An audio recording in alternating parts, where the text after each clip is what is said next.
फिर अलग अलग पेनों से बाद में लग जाएगा, बाद में लग जाएगा कि आपको कि रहने देते हैं, सीधे पढ़ ही लेते हैं। ठीक है, और परीक्षा नज़दीक आएगी फिर आपको कहूँ मैं नोट्स बनाऊँ, एक महीने पहले आपको बुलाऊँ, और या फिर आपको कहूँ कि अपने जो ये नोट्स है प्रिंटेड दिए हुए हैं उनको आप लिखो रजिस्टर में।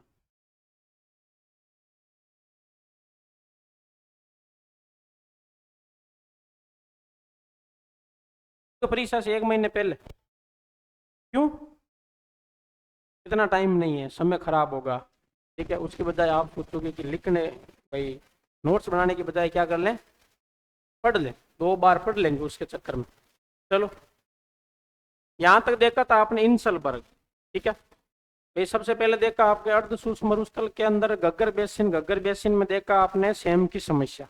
आर के मरुस्थल में तो आपके अधिक सिंचाई के कारण धरातल में जल स्तर की मात्रा बढ़ जाती है, जल पुनः धरातल पे निकल आता है, जिससे आपके उस क्षेत्र में क्या हो जाती है, जल की अधिकता हो जाती है, उसको कहते हैं जलाधिक्यता की समस्या। ठीक है, उसके लिए अपन सफेदे के पौधे लगाएंगे।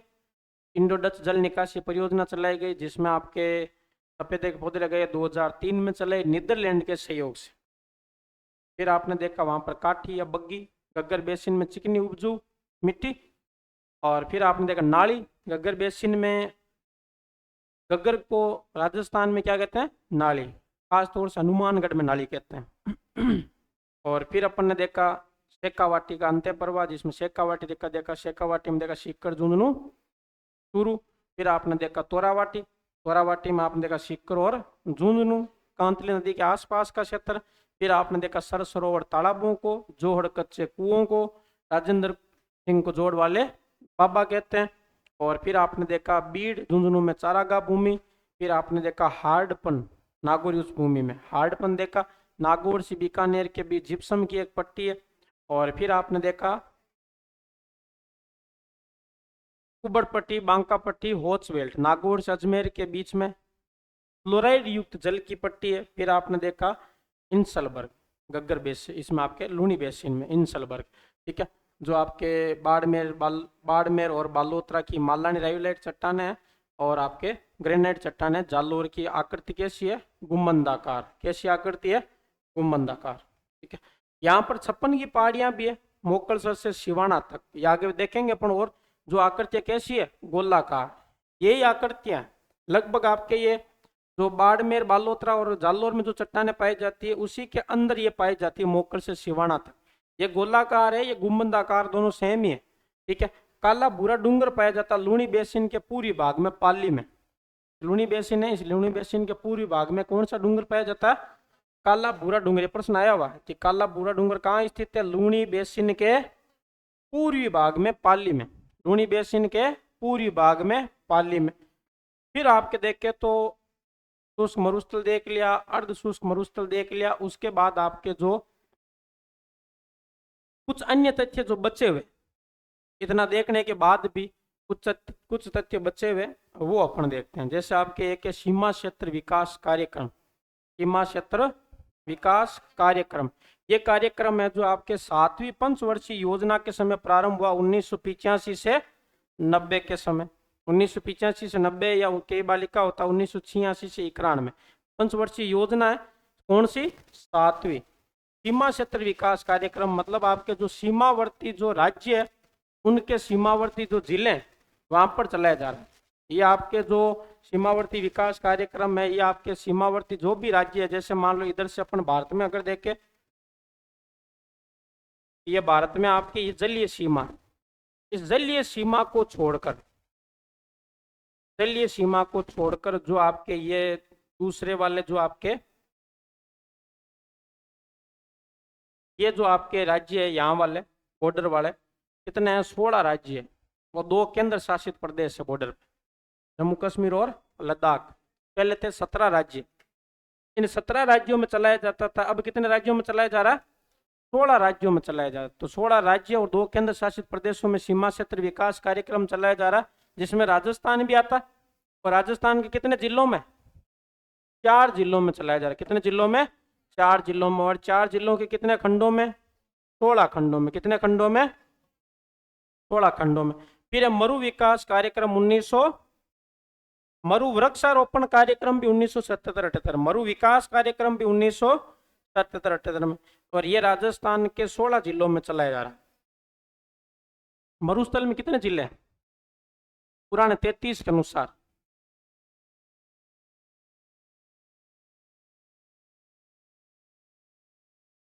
बारह जिले थे मरुस्थल में, और मरुस्थलीकरण में 16 थे। मरुस्थल और मरुस्थलीकरण में क्या फर्क है?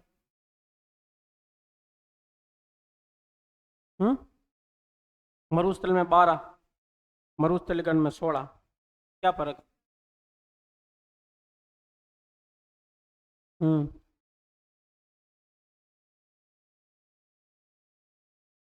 जैसे मरुस्थलीकरण में वो जिले भी आगे जिसमें अरावली, क्योंकि वहां तक मरुस्थल क्या हो चुका है, फैल चुका है, लेकिन वो जिले मान्य जाते हैं किसमें, अरावली में, लेकिन मरुस्थल वहां तक फैल चुका है। मरुस्थल कितने प्रतिशत पर है, मरुस्थलीकरण कितने प्रतिशत पर है? 12 जिले मरुस्थल में, कितने प्रतिशत है? 61.11। मरुस्थलीकरण कितना जिला में? कितना में? 16। और कितने जिले, मतलब कितना क्षेत्रफल हो जाएगा उसका? 67। कितना प्रतिशत हो जाएगा? 67% में मरुस्थलीकरण हो चुका है। कितने जिलों में, कितने प्रतिशत में? 67% में। अभी वर्तमान में कितने जिले मरुस्थल में? 15। 12 पहले थे, 15 3 नए जिले जुड़ गए। कौन कौन से? फड़ौदी, बालोतरा, डीडवाना, कुचामन, ये वर्तमान में आपके नए जिले जुड़ गए। तो सीमा क्षेत्र विकास कार्यक्रम कौन सी पंचवर्षीय योजना में? 7वीं। कई बार मैं इसमें लाइन है कुछ बोलता हूँ ना, चीजें तो ऐड कर लिया करो, नोट्स खोले में कुछ चीजें बोलता हूँ, एक्स्ट्रा कुछ बोलता हूँ तो ऐड कर लिया करो अपने आप ही, ठीक है। और ये आपके कितने, 4 जिलों के 16 खंडों में, और मरु विकास कार्यक्रम 1977-78 में, और ये राजस्थान के 16 जिलों में चलाया जा रहा है, ठीक है। अब है भारतीय महान मरुस्थल। भारतीय महान मरुस्थल और आपके लघु मरुस्थल। भाई एक नाम सुना होगा आपने, लिटिल डेजर्ट। एक है लिटिल डेजर्ट, ठीक है, जिसको अपन कहते हैं लघु मरुस्थल, लघु मरुस्थल। और एक आपके कौन सा है, ग्रेट डेजर्ट। कौन सा? ग्रेट डेजर्ट, जिसको अपन कहते हैं महान मरुस्थल, महान मरुस्थल। लिटिल डेजर्ट, लघु मरुस्थल, ग्रेट डेजर्ट, महान मरुस्थल। अब देखो ये कहां से कहां तक है, जैसे आप देखते हो ये भारत है,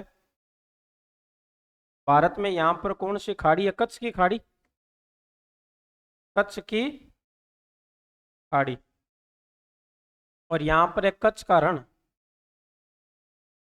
कच्छ का रण, ठीक है। कच्छ की खाड़ी से लेकर अंतरराष्ट्रीय सीमा के सहारे सहारे, कच्छ की खाड़ी से लेकर अंतरराष्ट्रीय सीमा के सहारे सहारे पंजाब तक का मरुस्थल, कहां तक? पंजाब तक। कच्छ की खाड़ी से अंतरराष्ट्रीय सीमा के सहारे सहारे पंजाब तक का मरुस्थल क्या कहलाता? आपके महान मरुस्थल कहलाता, ग्रेट डेजर्ट कहलाता है। ग्रेट डेजर्ट, महान मरुस्थल, मतलब जहां पर अच्छा खासा बालू का स्तूप है, जहाँ रेत के टिल्ले हैं, दोहरे हैं, बहुत ज्यादा आपके मरुस्थल वाली फीलिंग वहीं आती है आपके अंतरराष्ट्रीय सीमा के पास में। तो कहां से शुरू होता? कच्छ की खाड़ी से, कच्छ की खाड़ी से पंजाब तक अंतरराष्ट्रीय सीमा, सीमा के सारे सारे, या अपन कह सकते रेड क्लिप रेखा के पास वाला मरुस्थल। जैसे अपने जिले कौन से आ जाएंगे इसमें तो बॉर्डर पर है, बाड़मेर, जैसलमेर, फड़ौदी, बीकानेर, ठीक है। तो वहां पर आप क्या जाए, गंगानगर में थोड़ा आजकल मरुस्थल धीरे धीरे कम हो गया, गंगानगर में वनस्पति ज्यादा हो गई, गंगानगर में खेती अच्छी खासी होती है, मरुस्थल का थोड़ा भाग कम हो रहा धीरे धीरे। मरुस्थल तो आने वाले टाइम में सिर्फ एक ही जिले में बचेगा, जैसलमेर, और वही धीरे धीरे धीरे धीरे धीरे कवर हो जाएगा, ठीक है। फिर तो आपके बॉर्डर के उधर वाले जिलों में बचेगा, पाकिस्तान वालों, ठीक है। तो यहाँ पर आपके देखें तो इसका विस्तार इस प्रकार है। ग्रेट डेजर्ट इसलिए कहते हैं, ग्रेट को महान, वरत, ग्रेट कुछ भी कह दो। लिटिल डेजर्ट या लघु मरुस्थल कच्छ के रण से लेकर बीकानेर तक का मरुस्थल, कच्छ के रण से लेकर बीकानेर तक का मरुस्थल। और ये अपन कह सकते हैं कि आपके ये जो आपके महान मरुस्थल है उसके पूर्व में, महान मरुस्थल के पूर्व में, जस्ट पास में, महान मरुस्थल के सारे सारे पूर्व की ओर, उसको अपन कहते हैं लघु मरुस्थल। और ये जो ग्रेट डेजर्ट है इसको अपन कहते हैं इर्ग। क्या कहते हैं? इर्ग कहते हैं। ये इर्ग शब्द है जो सहारा मरुस्थल का भाग है। सहारा में जो बालू का स्तूपों से सटा हुआ जो रेत के टिल्लों वाला भाग है वहां पर आपके है, जिसको अपन कहते हैं इर्ग। तो ग्रेट डेजर्ट, महान मरुस्थल का विस्तार कहां से कहां तक है?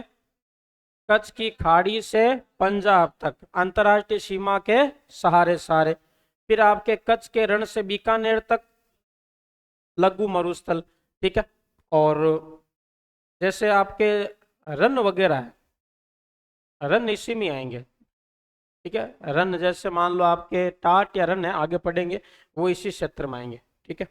देखो, भारतीय महान मरुस्थल है जो कच्छ की खाड़ी से पंजाब तक अंतरराष्ट्रीय सीमा के सारे सारे बालू का स्तूपों से ढका हुआ क्षेत्र है और भारतीय महान मरुस्थल कहलाता है। इसे इर्ग भी कहा जाता है, बाड़मेर, जैसलमेर, फड़ौदी और बीकानेर में, ठीक है। लघु मरुस्थल कच्छ के रण से बीकानेर तक का मरुस्थल उसको कहते हैं लघु मरुस्थल। फिर आता प्लाया झील है, प्लाया झील, देखो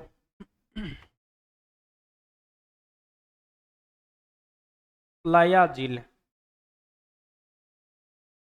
प्लाया झील क्या होती है? जैसे आपके मरुस्थल है, बालू का स्तूप, रेत के टीले हैं, ये आपके बालू का स्तूप और ये भी आपके बालू का स्तूप। इन बालू का स्तूपों के मध्य आपके क्या है, जैसे मान लो बारिश के समय पानी इकट्ठा हो जाता है, बालू के स्तूपों के मध्य बारिश के मौसम में पानी इकट्ठा हो जाता है, जिसकी वजह से यहाँ पर जो झील बनती है उसको क्या कहते हैं अपन? नहीं, इस तरह झील बनती है उसको कहते हैं प्लाया झील।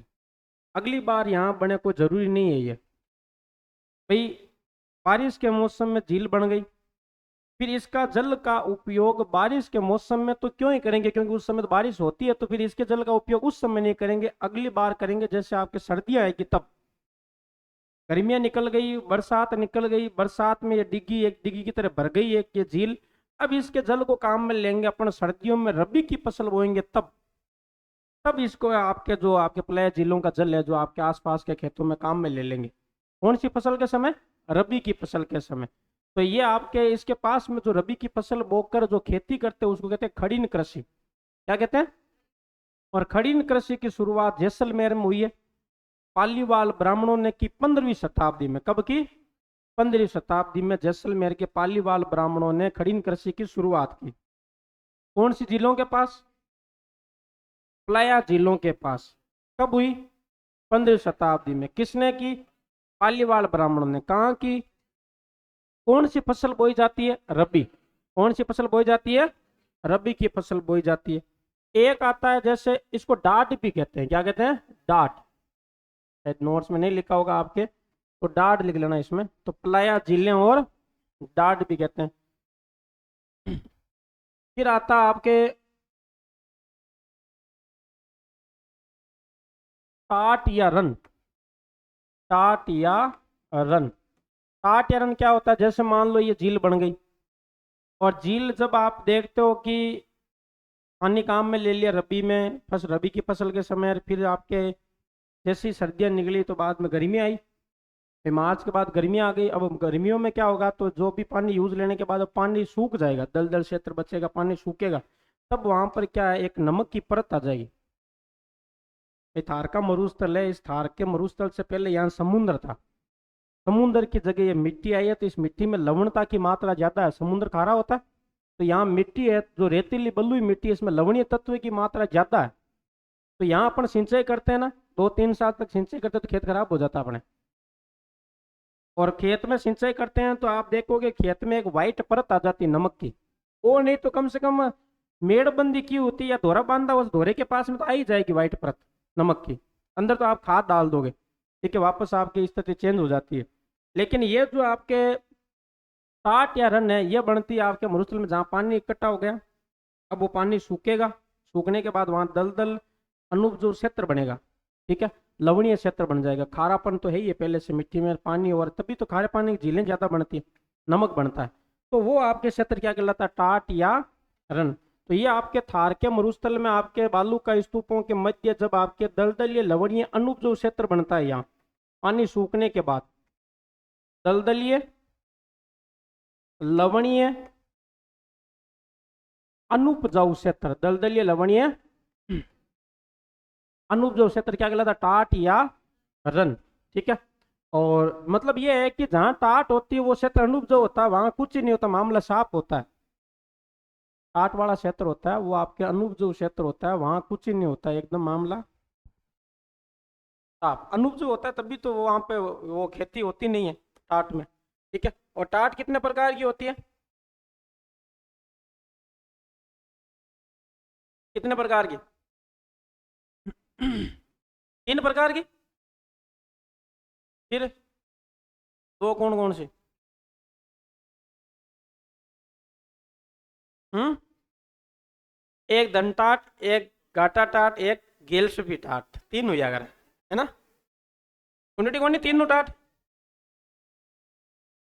ये मान चाले तो कौन, लेकिन मैं टाट को अगर कहूँ तो टाट वो अनुपजाऊ क्षेत्र वाली बात कर रहा हूँ, उसी टाट की बात कर रहा हूँ। 3 प्रकार की टाट होती है। और प्रमुख टाट कौन कौन से, मतलब प्रमुख रन कौन कौन सी है, टाट सही नहीं लगेगा इसे। प्रमुख रन कौन कौन से हैं? प्रमुख रन देखे तो आपके एक पेरिया रन है, कौन सा, पेरिया। एक ताल छापर है, और एक सुजानगढ़ है। कहाँ पर, चूरू में। कहाँ पर है, चूरू में। एक आपके है थोबरन, थोब कहाँ पे है, बालोतरा में। एक है आपके बापरन, बापरन कहाँ पे है, हड़ोदी। एक रन है बाकरी और पोकरण रन, बाकरी और पोकरण कहाँ पर है, जैसलमेर में। एक डेगाना रन है नागौर में। तो पेरियार बाकी आपको पता है, ताल छापर सुजानगढ़ तो जानते हो, चूरू में।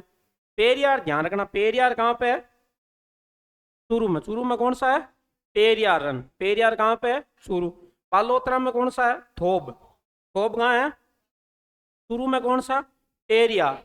बालोतरा में कौन सा, थोब। फड़ोदी में कौन सा, बाप, फड़ोदी में। और जैसलमेर में बाकरी पोकरण, पोकरण वाला पता ही है आपको, बाकरी नया, बाकरी कहाँ पे है, जैसलमेर में। चूरू में पेरियार, बालोतरा में थोब, फड़ोदी में, और पोकरण जैसलमेर में। जैसलमेर में कौन सा है, बाकरी। जैसलमेर में कौन सा है, बाकरी। तो हो गया टाट या रन। फिर अगर हम बात करें तो यहाँ पर एक नाम आता है बालसन। क्या नाम आता है, बालसन। एक आता है नकली स्थान, कौन सा आता है, नकली स्थान, जिसको अपन कहते हैं ओएशियस। कौन सा आता है, ओएशियस, नकली स्थान या ओएशियस। अब देखें तो बालसन, बालसन क्या होता है, जैसे मान लो आपके ये क्या आपके चारों तरफ, आपको कैसे पता पहाड़ियाँ, इतनी देर तो बालू का स्तूप बना रहे थे, अब आप कह रहे हो पहाड़ियाँ बना दी हैं। नोट्सों में दी रखिए ये पहाड़ियाँ, और पहाड़ियों से आपके जल उतरता है वर्षा के समय। ठीक है, पहाड़ियों से आपके क्या उतरता है, जल उतरता है, तब आपके यहाँ पर आपके नदियाँ बहती है, और ये नदियाँ आकर आपके कहीं ना कहीं आपके अपना जल आपके अंतिम रूप से आपके किसी ना किसी झील में गिरा देती है। तो वो आपके एक झील बन जाती है वहां पर, और इसको अपन क्या कहते हैं, बालसन। मतलब पहाड़ियों के बीच में जल बेसिन क्या कहलाता है, इनके बीच में, पहाड़ियों के बीच। और बालू का स्तूपों के बीच में जल बेसिन प्लाया झील, क्या कहलाता है, प्लाया झील। पहाड़ियों के बीच में जल बेसिन बालसन। ठीक है, इसका उदाहरण है सांबर झील। क्या उदाहरण है, कौन सी झील है, सांबर झील इसका उदाहरण। अच्छा, सांबर झील में नदी आती है खारी, खंडेला, रूपनगढ़, मेंथा। 4 नदियां आती है। कौन कौन सी आती है, एक तो आती है खारी, एक खंडेला, एक और रूपनगढ़, और एक मेंथा। खारी, खंडेला, रूपनगढ़, मेंथा नदियां आती है, और ये नदियां हैं जो आपके इस सांबर झील में आकर गिरती है। जिसमें आपके सबसे प्रमुख नदी है मेंथा, मनोहरपुरा की पहाड़ी जयपुर से आती है मेंथा, या इसको मेंढा भी कहते हैं। सबसे ज्यादा जल लेकर आती है कौन सी? मेंथा या मेंढा। फिर आता है नकलिस्तान या ओएसिस। नकलिस्तान या ओएसिस क्या कहलाता है, किसको कहेगा? जैसे आप मरुस्थल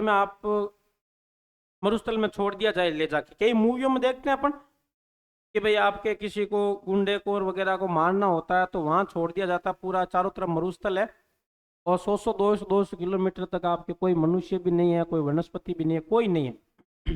तो फिर वो सोचते हैं कि अपने आप ही मर जाएगा, कई मूवियों में होता है ऐसा।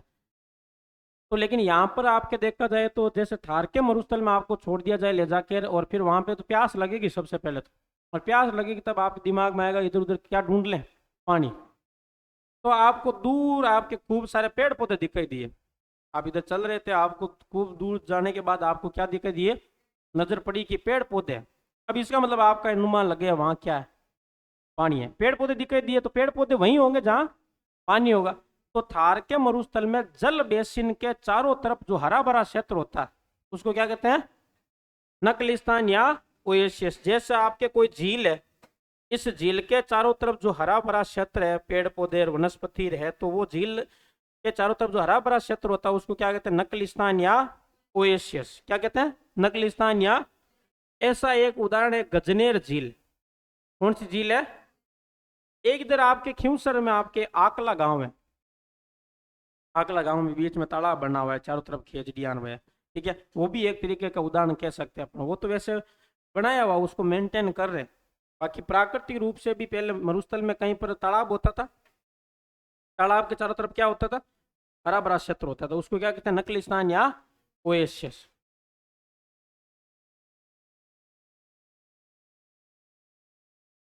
तो पलाया जिले या खड़ीन जिले की बात करें तो यहाँ 15वीं शताब्दी में पालीवाला ब्राह्मणों ने जैसलमेर में यहाँ पे किसकी शुरुआत की? खड़ीन कृषि की। रबी की फसल बोई जाती जिसमें गेहूं और चना मुख्यतः। फिर आपके टाट या रंधे के दलदली लवणीय अनुपजाऊ क्षेत्र, दलदली लवणीय अनुपजाऊ क्षेत्र। जैसलमेर में पोखरण, भाखरीरण, फड़ौदी में बापरण, चूरू में आपके पेरिया रण मुख्यतः। कोबरण कहाँ पे है? बालोतरा में। नागौर में कौन सा? डेगन, ठीक है। फिर आपके बालसन देखे तो पहाड़ियों के बीच जल बेसिन क्या कहलाता है? बालसन। और उदाहरण है सांबर झील। फिर आता है जलपट्टी। देखो जलपट्टी या लाठी सीरीज की बात करें, जलपट्टी या इसको और क्या कहते हैं? लाठी सीरीज। अब जलपट्टी या लाठी सीरीज किसको कहेंगे? जलपट्टी या लाठी सीरीज की बात करें तो पोखरण से मोहनगढ़ के बीच, कहां से कहां तक है? पोखरण से मोहनगढ़ के बीच। इधर आपकी एक जगह है पोखरण, तो पोखरण से लेकर आपके कहां तक है? मोहनगढ़ तक। मोहनगढ़, पोखरण से लेकर मोहनगढ़ तक एक जल की क्या है? पट्टी है धरातल के अंदर। धरातल के अंदर क्या है? जल की पट्टी है धरातल में। और ये जल है जो आपके किसका अवशेष है? वैदिक सरस्वती नदी का अवशेष है। किसका अवशेष है? वैदिक सरस्वती। तो ये जल है जो आपकी किसका अवशेष है? वैदिक सरस्वती नदी। वैदिक सरस्वती नदी का अवशेष, नदी का अवशेष है। यहाँ कहते हैं कि पहले आपके ये सरस्वती नदी है जो धरातल पे बहती थी, अब ये सरस्वती नदी है जो आपके ये विलुप्त हो गई, धरातल के अंदर बहती है, ठीक है। बाद में ऐड कर लेना, पूरा लिखना तो पहले क्या क्या क्या आपको ऐड करना बाद में कर लेना, पहले बना देना तो, ठीक है। और ऐसा तो है नहीं कि भाई आपकी लाइन है इतना ही है, पहले कंप्लीट करना तो फिर बना लेना कुछ ऐड। ऐड क्या है इसमें? चित्र नहीं बनाया हुआ, बाकी तो चीजें तो लगभग सेम आ जाएगी, ठीक है। तो वैदिक सरस्वती नदी का अवशेष है। यहाँ धरातल में कहते हैं कि एक नदी बहती थी, अभी भी बहती है। कौन सी नदी है? सरस्वती। अभी आपके जैसलमेर में एक बार ट्यूबवेल खुदी हुई थी और उस ट्यूबवेल में आपको इतना पानी निकला कि आपके 3-4-5 दिन तक पानी रुका ही नहीं, ठीक है। वो मशीन भी डूब गई थी उसके अंदर, ठीक है। तो वो आपके कहते हैं कि वहाँ सरस्वती नदी वाला जो अवशेष है वहां पर उसके ट्यूबवेल की खुदाई कर ली और वहां नदी बहती है और वो फिर पानी निकलना शुरू हुआ, रुका ही नहीं था, ठीक है। तो ये जल पट्टी में खुदाई हो गई थी पोखरण से मोहनगढ़ तक। कितने किलोमीटर? लगभग कहते हैं 60 किलोमीटर की पट्टी है। कितने किलोमीटर की है? 60 किलोमीटर की एक पट्टी है। ठीक है। और कहते हैं कि इसकी खोज की काजरी ने, खोज किसने की? काजरी ने 2007 में, 2007 में खोज करी काजरी ने। काजरी संस्था है, CAZR, सेंट्रल एरिड जोन आपके रिसर्च इंस्टीट्यूट। ठीक है। तो काजरी संस्था है जिसका मुख्यालय जोधपुर में। तो ये आपके काजरी ने खोज करी कि यहाँ पर आपके एक सरस्वती नदी है, उसका अवशेष है। और ये आपके जल पट्टी कहाँ पाई जाती है? जैसलमेर में। कहाँ पाई जाती है? जैसलमेर में। और नदी का जल है, इसका मतलब मीठा है। नदी हमेशा क्या होती है? मीठी होती है, मीठा जल है। कैसा जल है? मीठा जल। नदी हमेशा मीठी होती है। तो वैदिक सरस्वती नदी का अवशेष है, खोज करी काजरी 2007 में, और जैसलमेर में। जल पट्टी कहाँ से कहाँ तक? पोखरण से मोहनगढ़ तक।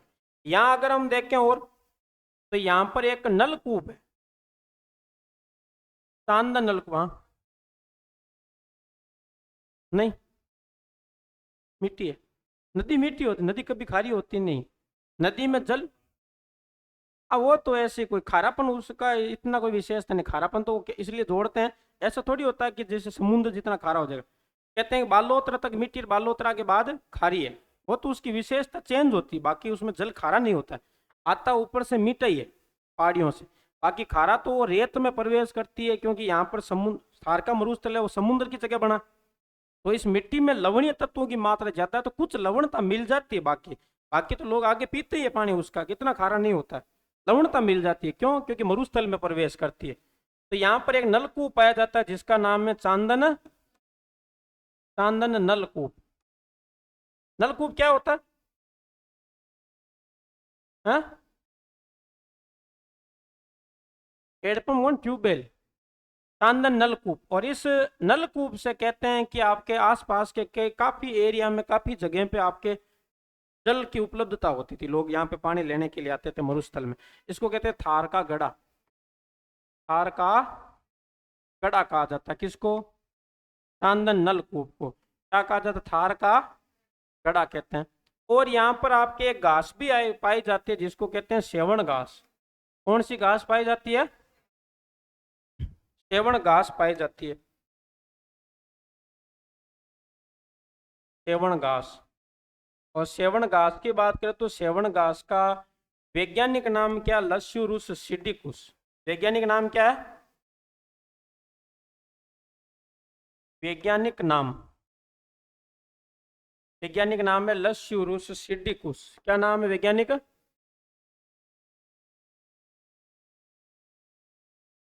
लस्यूरुस सिडिकुस या सिडिकस। ठीक है। और ये जो सेवण घास है, इसको कहते हैं अपन की शुष्क मरुस्थल की घासों का राजा कहा जाता है। क्या कहा जाता है? बाद में लिख लेना। तो एक तो आपकी आदत अभी धीरे धीरे चेंज होगी, टाइम लगेगा। शुष्क मरुस्थल की घासों का राजा कहा जाता है। शुष्क मरुस्थल की घासों का राजा कहा जाता है। शुष्क मरुस्थल की घासों का राजा कहा जाता है। और ये आपके देखा जाए तो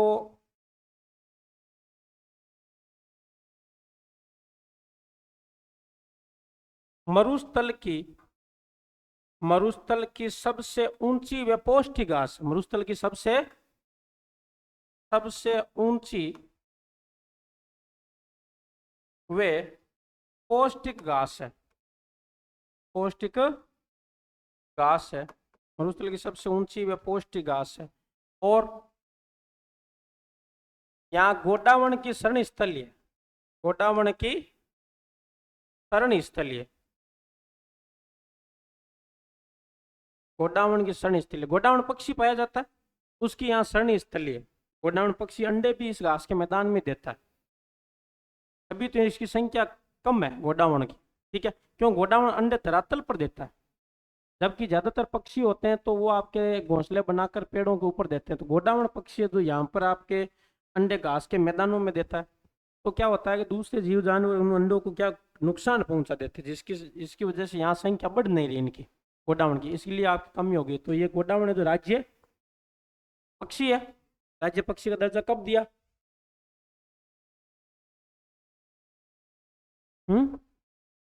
1981 82।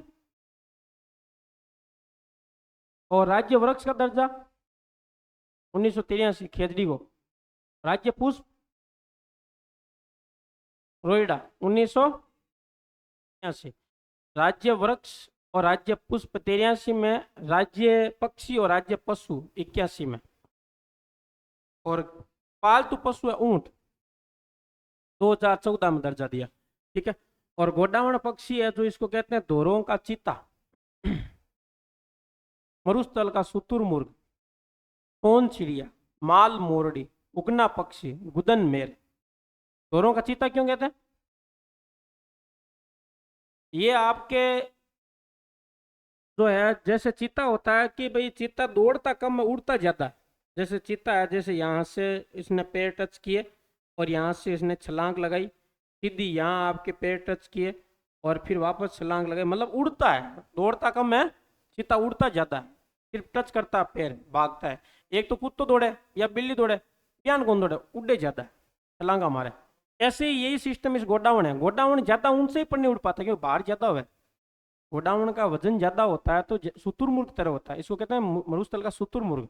शुतुरमुर्ग उड़ नहीं पाता, ये भी इसका भी वजन है, तो यही ज्यादा नहीं उड़ पाता, दौड़ता है, जब कुत्ते पीछे दौड़ते हैं इसके, दौड़ता है, उड़ता है, थोड़ा थोड़ा टच होता है, फिर वापस उड़ता है, तो चीते की तरह भागता है, इसलिए इसको कहते हैं चित्ता। चित्ता देखा होगा कोई ना कोई तो, आपके चिड़ियाघर में कहीं ना कहीं गए, चित्ता देखा होगा आप, नहीं देखा हुआ चित्ता? किसका देखा हुआ चित्ता रियल में? रियल में देखा हुआ चित्ता? और आपका भी देखा हुआ? और किसका देखा हुआ चित्ता रियल में देखा हुआ? कहाँ देखा? बेंगलोर में? कौन से में? कहाँ पर? जोधपुर में? हाँ, जोधपुर में चित्ता था? सही बताओ। शेर होगा, बाघ होगा, तेंदुआ होगा?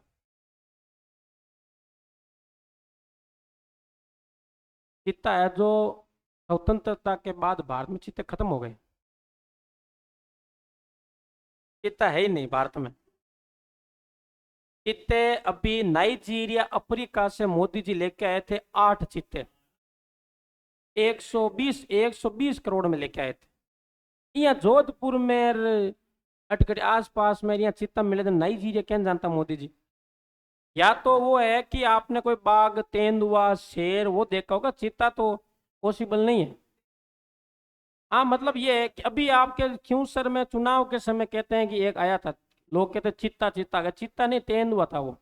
बाहर तेंदुआ घूम सकता है, तेंदुए बहुत ज्यादा घूमते हैं, तेंदुओं का कोई इतना प्रोटोकॉल भी नहीं होता, रोका हुआ भी नहीं होता, जंगलों से बाहर निकल जाते हैं।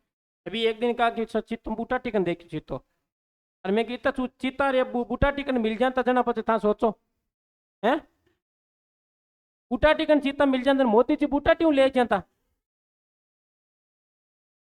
है? 8 चीते लेके आए 120 करोड़ में, जिसमें से 3-4 मर गए। लाने का विचार था, 20 चीते लाने का विचार था, 20 चीते लेने का विचार था, और उनको प्राकृतिक आवास उपलब्ध करवाया गया। उसको उसी हिसाब से रखा गया जैसे अफ्रीका में गर्म गर्म क्षेत्र है, अफ्रीका वाला क्षेत्र है, जो अफ्रीका वाला भूभाग है, अफ्रीका की जलवायु उपलब्ध करवाई गई इनको, सेम टू सेम गर्म जलवायु अफ्रीका के। जो आपके नाइजीरिया का जो क्षेत्र है वहां से लाए थे, तो यहाँ पर भी आपके कुन्नू राष्ट्रीय उद्यान है मध्य प्रदेश में, वहां रखा गया 8 को, जिसमें से आपके लगभग 3-4 की मृत्यु होगी, अब बाकी की भी हो जाएगी, टाइम लगेगा थोड़ा बहुत। ठीक है, इसलिए मोदी जी ने कहा कि अब उधर से लाना करो बंद, ठीक है, और कहीं हो जलवायु अनुकूल हो तो वहां से लाओ।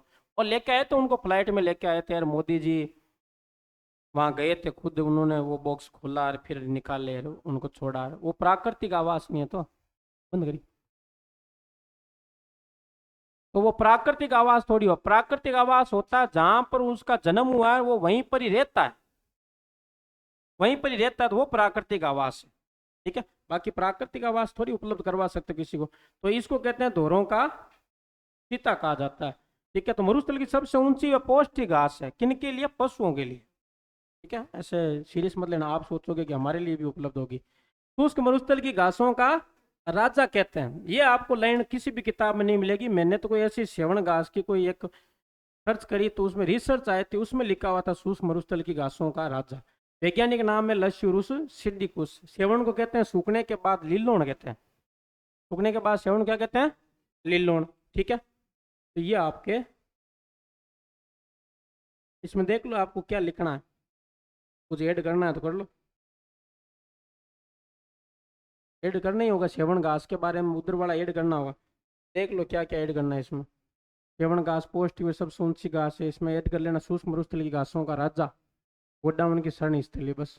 ठीक है, वैदिक संस्कृति नदी का उसे से मीठा जल है जैसलमेर में काज ने खोज की चांदन नलकूप। ज़्यादा नहीं है, आपको 2-3 लाइनें एडजस्ट करनी है इसमें। लिख लो कुछ आपको नीड है तो।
कल कोई न्यूज़ आई थी वैकेंसी का, ऐसे सीटों का है ना,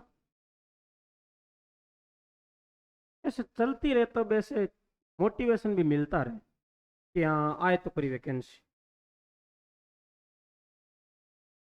अधीनस्थ बोर्ड ने आज तक जो बोला लगभग तो वैकेंसी जब मतलब डेट दी है लगभग करवाई है, और इन दिनों करवाते भी है। आज 2-3 साल हो गए बीजेपी सरकार बनने के बाद, पेपरों के मुद्दे थोड़े हाईलाइट होने के बाद आरपीएससी और अधीनस्थ बोर्ड आप देख रहे हो कि, और ये धरने ये आंदोलन ये भी बंद हो गए कि डेट आगे बढ़ो, खत्म हो गया। सुननी बंद कर दी, अपने आप ही बंद हो गया।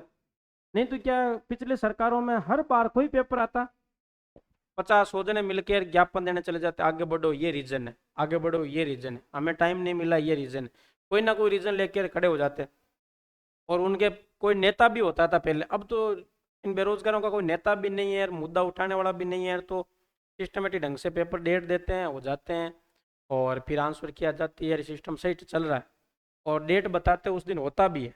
तो लगभग आपके सितंबर 100% चांस सितंबर, फिर भी अब आएगी तो सही वैकेंसी तो।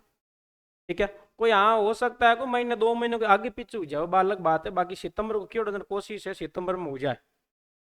हो जाए तो अच्छी बात है, आपके तो टाइम पे कोर्स होगा, टाइम पे सिस्टमेटिक ढंग से हो जाएगा। चलो अब हम देखते हैं,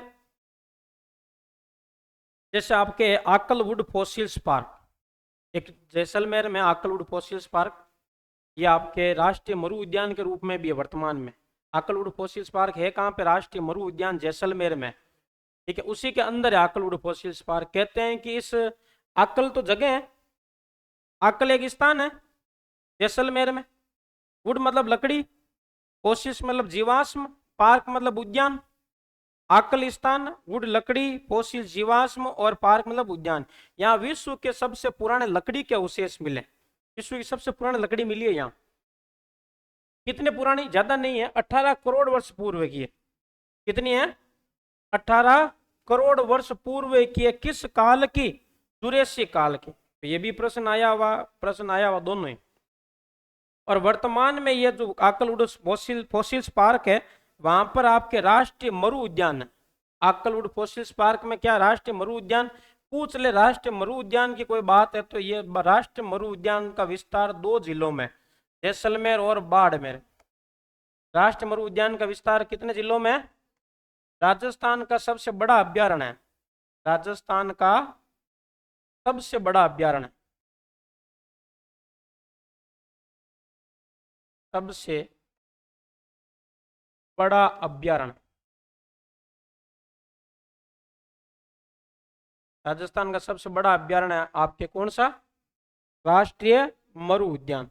इस राष्ट्रीय मरु उद्यान को जीवाश्म उद्यान भी कहते हैं। क्या कहते हैं इसको?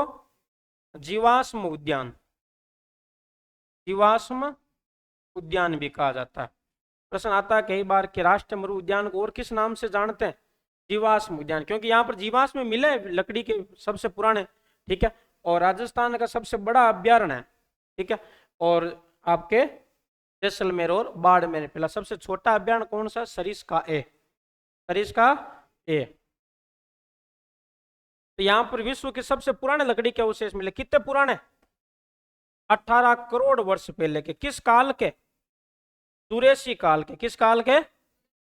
कितने पुराने? 18 करोड़ वर्ष पूर्व के। किस वर्ष पूर्व? कितने वर्ष पूर्व? 18 करोड़ वर्ष। तो यहाँ विश्व के सबसे पुराने लकड़ी के अवशेष मिले हैं। फिर आपके आता है एक बाप बोल्डर क्ले, बाप बोल्डर क्ले, बाप बोल्डर क्ले। बाप बोल्डर क्ले है जो आपके बाप जगह कहाँ पे है? फड़ौदी में। और बाप एक जगह स्थान है, बापणी कहते हैं, ठीक है, वो आपके फड़ौदी में। बोल्डर कहते हैं हिमोड को, और क्ले कहते हैं मिट्टी का सबसे बारीक कण होता है उसको कहते हैं क्ले। हिमोड या बोल्डर क्या होता है? हिमोड या बोल्डर किसको कहोगे? तो हिमोड किसको कहते हैं या बोल्डर किसको कहते हैं?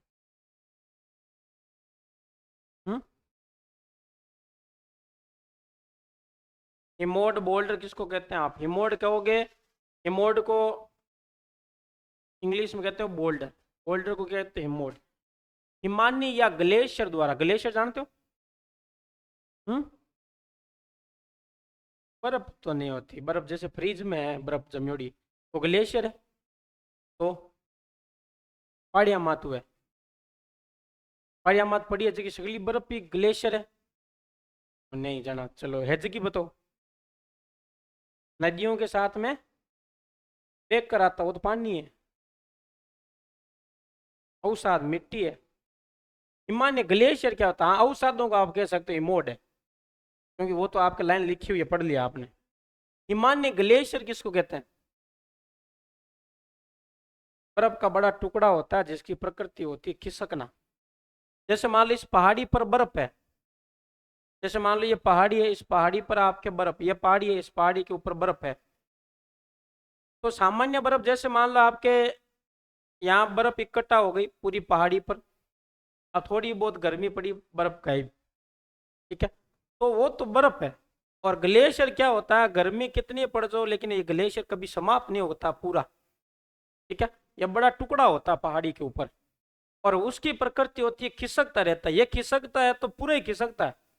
बर्फ तो क्या होती है कि यहाँ से पिघल जाती है, यहाँ नहीं पिघलती, यहाँ से पिघल जाती है, यहाँ नहीं पिघलती है, और कोई खास आपके फिक्स होती भी नहीं है कि पूरे में है कहीं नहीं है, ऐसा होता है।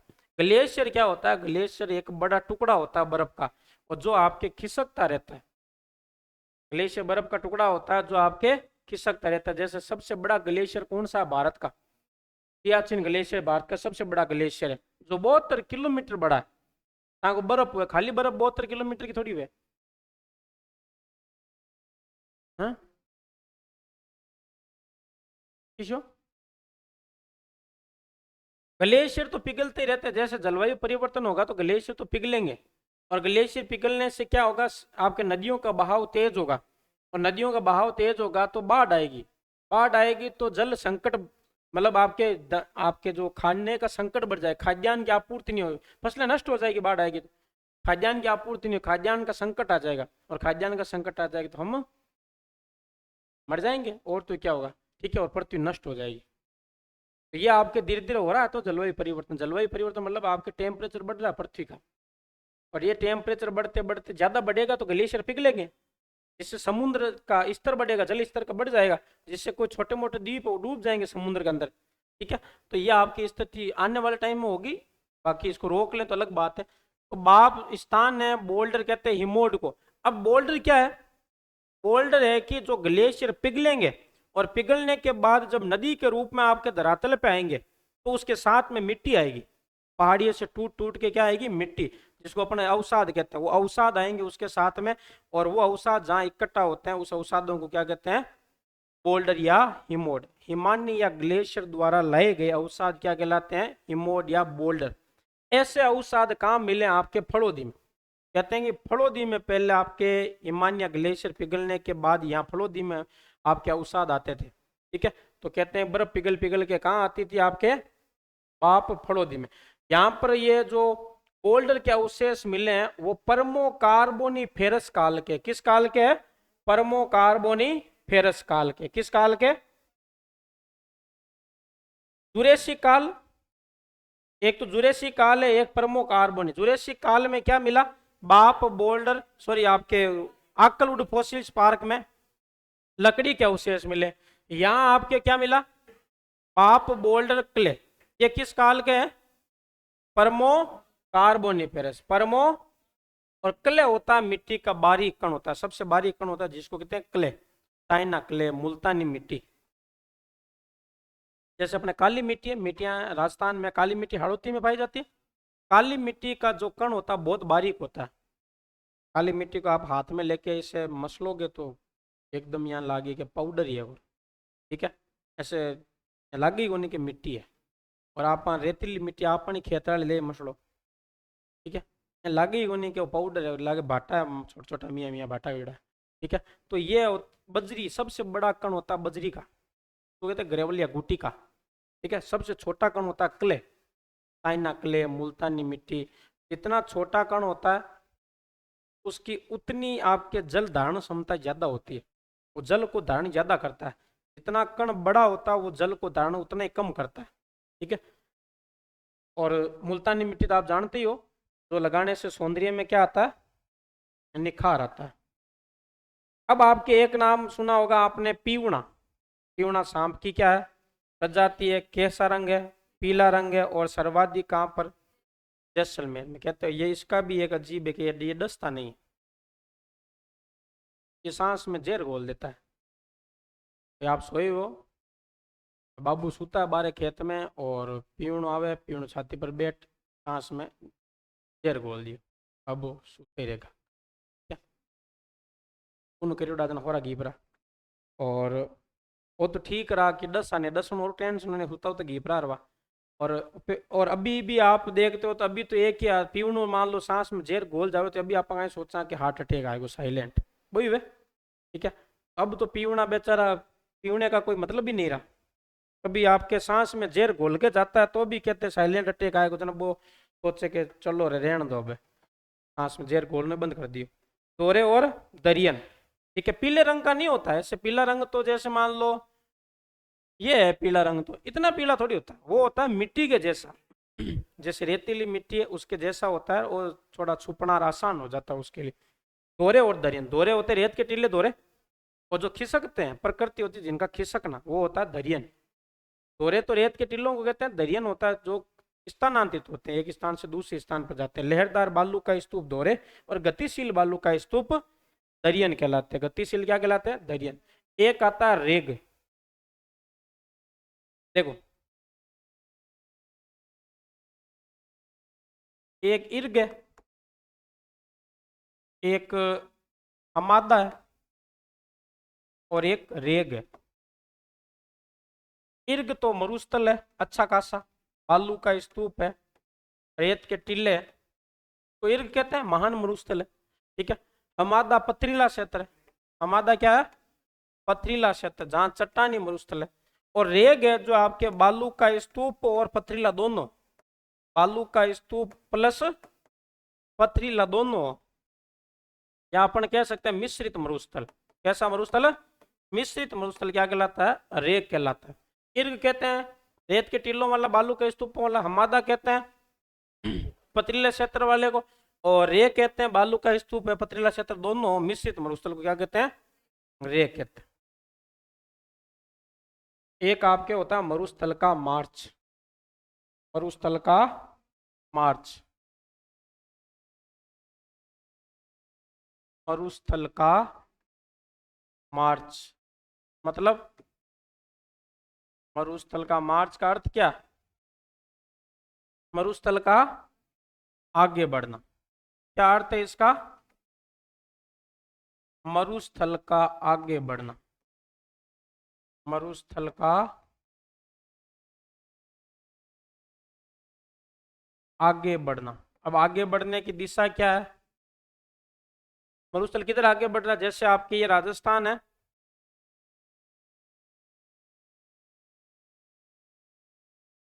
इस राजस्थान में आप देखोगे तो यहाँ अरावली पर्वतमाला है, और इधर से मरुस्थल आया। मरुस्थल आया किधर? दक्षिण पश्चिमी हवाओं से आया, उधर सहारा से आया, अफ्रीका से। और ये मरुस्थल किधर जा रहा? आगे जा रहा है इधर। तो मरुस्थल की आगे बढ़ने की दिशा है दक्षिण पश्चिम से उत्तर पूर्व। दिशा क्या है? दक्षिण पश्चिम से, दक्षिण पश्चिम से उत्तर पूर्व, दक्षिण पश्चिम से उत्तर पूर्व की ओर आगे बढ़ रहा है। ठीक है।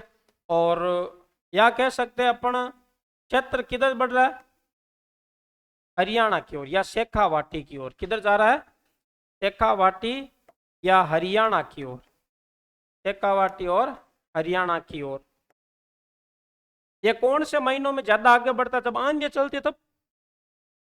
महीना कौन सा? मार्च से जून, जुलाई, जून तक। मार्च से जून तक, क्यों? जून के बाद तो क्या आ जाती है आपके? वर्षा आ जाती है। मार्च से जून तक है। ठीक है, उसी समय आंधियां चलती है। और ये आपके इसकी दिशा है, तो इसको कहते हैं मरुस्थल का मार्च, मरुस्थल का आगे बढ़ना। ठीक है। दिशा क्या? दक्षिण पश्चिम से उत्तर पूर्व, शेखावाटी की ओर बढ़ रहा है, और मार्च से जून। और सर्वाधिक योगदान किसका होता है? बरखान का। सर्वाधिक योगदान किसका है? बरखान। और बरखान सबसे ज्यादा कहाँ पाए जाते हैं? शेखावाटी में पाए जाते हैं। कहाँ पाए जाते हैं? शेखावाटी में पाए जाते हैं। और बरखान सबसे गतिशील बालू का स्तूप है। ये लिखा हुआ है क्या नोट्स में? हम्म, लिखा हुआ है तो ठीक है, बढ़िया।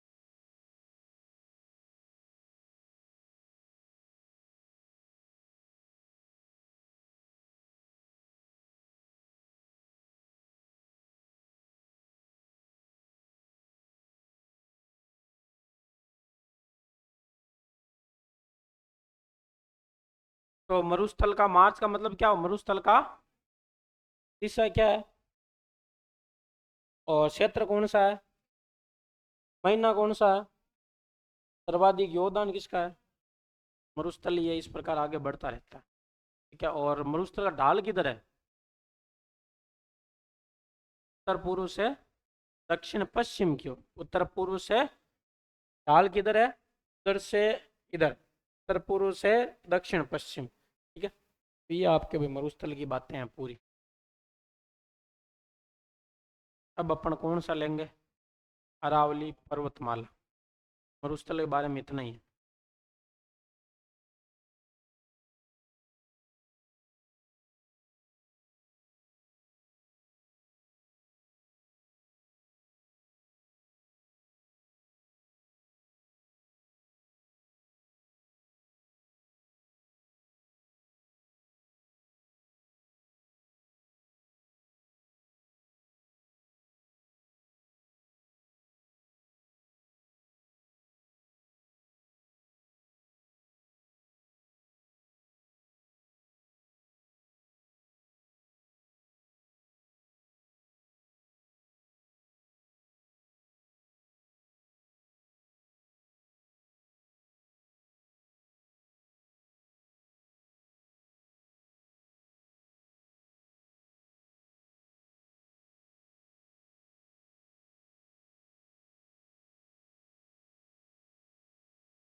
तो कल मैं थोड़ा राजस्थान अध्ययन बुक है उसमें थोड़ा कुछ उत्तर प्रदेशों में नया होगा तो बताएंगे।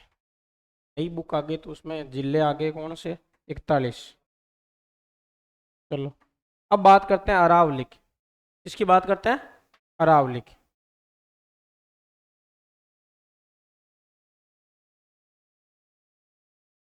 तो अरावली की बात करें तो अरावली का विस्तार देखते हैं सबसे पहले कहाँ से कहाँ तक है, किस प्रकार है।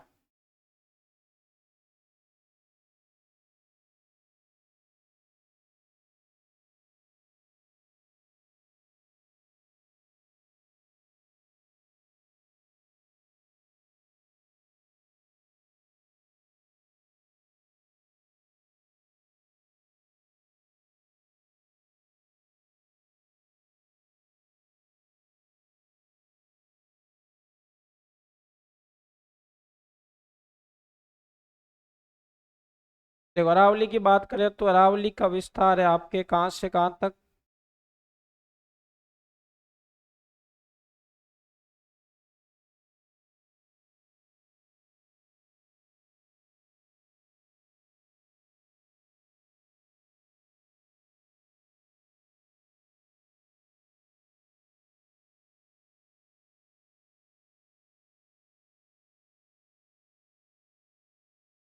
यहाँ एक गुजरात की जगह है पालनपुर।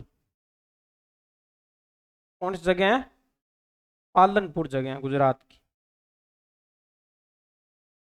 पालनपुर कहाँ पर है, गुजरात। यहाँ से लेकर यहाँ रायसीना पहाड़ी है दिल्ली। कौन सी पहाड़ी है, रायसीना पहाड़ी, दिल्ली तक आपके इसका विस्तार है। कहाँ से कहाँ तक है, पालनपुर गुजरात से रायसीना की पहाड़ी दिल्ली तक आपके ये फैली हुई है। ठीक है, और इसकी अगर हम देखें तो यहाँ से यहाँ तक आपके लंबाई कितनी है, लंबाई कितनी है 600,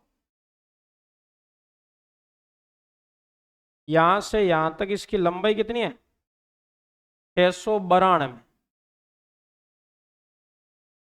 692 किलोमीटर पूरी की लंबाई। पालनपुर से रायसीना की पहाड़ी तक पूरी की लंबाई कितनी है 692।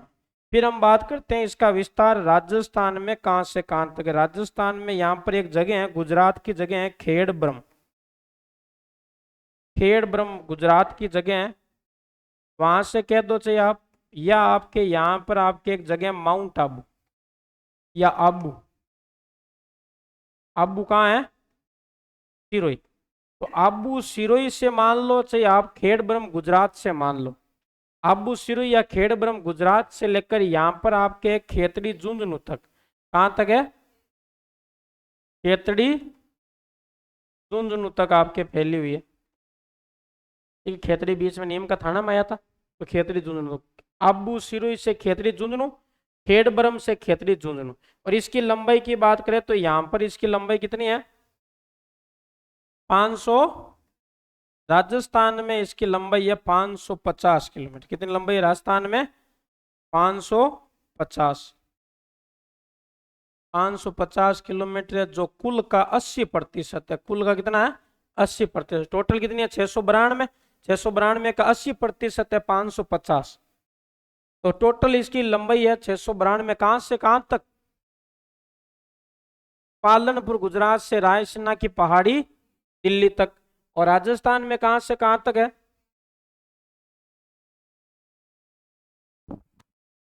खेड़ ब्रह्म गुजरात या आबू सिरोही से खेतड़ी झुंझुनू, कितनी लंबाई है 550। अब इसको अपन अरावली को बांटते हैं अपन कितने भागों में, 3 भागों में बांटते हैं। कितने भागों में बांटते हैं, 3 भागों में राजस्थान में। एक आपके राजस्थान में जो है कहां से कहां तक है, एक तो आपके है दक्षिणी अरावली, एक है आपके कौन सी मध्य अरावली, एक है आपके कौन सी उत्तरी अरावली। दक्षिणी अरावली, मध्य अरावली, उत्तरी अरावली। एक तो कौन सी है दक्षिणी अरावली, एक कौन सी है, एक कौन सी है उत्तरी अरावली यहां तक। अगर दक्षिणी अरावली की अपन बात करें तो दक्षिणी अरावली की सबसे ऊंची चोटी कौन सी है, दक्षिणी अरावली की बात करें तो यहाँ गुरु शिखर है सबसे ऊंची चोटी। ठीक है, और मध्य अरावली की सबसे ऊंची चोटी कौन सी है? टोडगढ़। उत्तरी अरावली की सबसे ऊंची चोटी कौन सी है? कौन सी चोटी? रघुनाथगढ़। सिरोही में है कौन सी गुरु शिखर? कितनी है? 1722 या 1727 में। मध्य अरावली की सबसे ऊंची चोटी कौन सी है? टोडगढ़। कौन सी है? टोडगढ़। कहाँ पर है? ब्यावर में। ठीक है। और कितनी है? 933 मीटर। फिर आपके उत्तरी अरावली की है कौन सी? रघुनाथगढ़। कौन सी है? रघुनाथगढ़। और रघुनाथगढ़ कहाँ पर है? सीकर में। कितनी ऊंचाई है? 1055 मीटर। कितनी ऊंचाई? 1055 मीटर। ब्यावर में टोडगढ़। ठीक है। और गुरु शिखर, टोडगढ़ और रघुनाथगढ़। ठीक है। गुरु शिखर 1722 से 27, टोडगढ़ है जो 934, रघुनाथगढ़ 1055। उत्तरी अरावली, मध्य अरावली, दक्षिणी अरावली। अब आपको पता होना चाहिए मध्य अरावली में कौन कौन सा आएगा। मुख्यतः अजमेर की, कुछ आपके राजसमंद की, भीलवाड़ा की कोई पहाड़ी है तो। उत्तरी अरावली में आ जाएगा जयपुर की, सीकर की, अलवर की, खेड़तल, तिजारा, कोटपुतली, बेरोड की, इनकी पहाड़ियां आ जाएगी किसमें? उत्तरी में। और दक्षिण में आ जाएगी आबू, सिरोही, राजसमंद और सलूमर, यहाँ की कोई पहाड़ी है तो आ जाएगी दक्षिणी अरावली में। ठीक है। तो ये आपके अरावली की सामान्य जानकारी है। अब अरावली की देखा जाए तो आपके चौड़ाई आप देख रहे हो दक्षिण पश्चिम से उत्तर पूर्व की ओर जाने पर कम हो रही है और ऊंचाई कम हो रही है। ऊंचाई भी कम हो रही है, चौड़ाई भी कम हो रही है, ऊंचाई भी कम हो रही है। ठीक है। ऊंचाई सबसे ज्यादा है दक्षिण पश्चिम में, उधर आपकी ऊंचाई है कम। तो दक्षिण पश्चिम से उत्तर पूर्व की ओर जाने पर चौड़ाई और ऊंचाई दोनों कम होती है। ठीक है। सबसे ज्यादा ऊंचाई कौन से जिले में है? सिरोही में। सबसे कम ऊंचाई कहाँ है और सबसे ज्यादा विस्तार कहाँ पे? सबसे कम विस्तार कहाँ पे? सबसे ज्यादा ऊंचाई सिरोही में, न्यूनतम है जयपुर में। सबसे ज्यादा विस्तार उदयपुर में, न्यूनतम अजमेर में। कहाँ पे? अजमेर में। वो भी अपन देखेंगे आगे। और इसका दक्षिणी पश्चिमी भाग कैसा है? पंजाकार। दक्षिण पश्चिम भाग कैसा है? पंजाकार। कई बार मैं चित्र बनाने का बोलता हूँ तो चित्र ऐसे बनाते नहीं है, ये पंजा बनाना जरूरी है क्योंकि दक्षिण पश्चिम भाग कैसा है? पंजाकार है। इसकी आकृति है तानपुरा या तंदूरा वाद्य यंत्र के समान है। तानपुरा वाद्य यंत्र है, ठीक है, उसके समान है। जैसे मान लो आपके तानपुरा शायद आप ऐसे देखते हो, तानपुरा तंदूरा वाद्य यंत्र, ठीक है, वैसी आकृति। ठीक है। तानपुरा तंदूरा या कर्णवत है, कान के समान। कर्णवत, तंदूरा, तानपुरा वाद्य यंत्र के समान है। ठीक है। और इसकी औसत ऊंचाई 930। पहले जब ये बनी थी तब इसकी औसत ऊंचाई थी कितनी? 2800 मीटर। ये धीरे धीरे नष्ट हो गई, समाप्त हो गई। आने वाले टाइम में और औसत ऊंचाई कम हो जाएगी। औसत ऊंचाई वर्तमान कितनी कितनी है? 930। और इसकी अगर हम बात करें तो ये जो आपके चोटी है, इसका सबसे पहले अध्ययन या वर्णन किया A.M. हेरोन ने। A.M. हेरोन ने। तो अरावली का वर्णन या अध्ययन करने वाला कौन है? A.M. हेरोन। कौन है? A.M. हेरोन का पूरा नाम कौन बताएगा? A.M. हेरोन का पूरा नाम?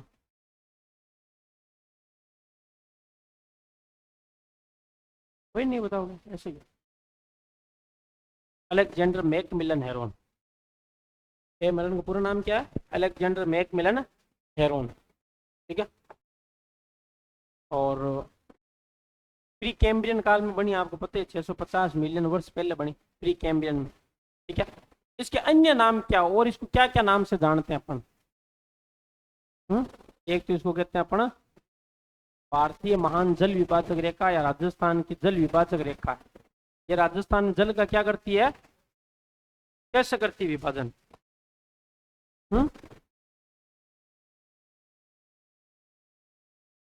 विभाजन कैसे करती है? इसके उधर वाली पूर्व की नदियां बंगाल खाड़ी में जाएगी, इसके पश्चिम की नदियां अरब सागर में जाएगी। जल का हो गया विभाजन। इसको राजस्थान की जीवन रेखा कहते हैं। क्यों? क्योंकि राजस्थान का पूरा जीवन इससे प्रभावित है। पहली बात तो यह है कि भाई इससे बारिश होती है, बारिश होती है तो कृषि होती है, कृषि होती है तो अपन जी पाते हैं, या अपने को खाद्यान्न की आपूर्ति होती है। एक तो बात ये हो गई। इसमें खनिज होता है, खनिज है, खनिजों से आय होती है, आय होती है तो अपनी अर्थव्यवस्था चलती है। इस पर वनस्पति है, वनस्पति से अपन ऑक्सीजन लेते हैं। ठीक है, मतलब ये अपने जीवन को भी प्रभावित करती है। कौन सी? इसलिए सरकार इसके लिए अलग से योजना लेकर आती है, अलग से कार्यक्रम चलाती है, अलग से इसको हाईलाइट किया जाता है, बजट में भी ध्यान रखा जाता है इसको।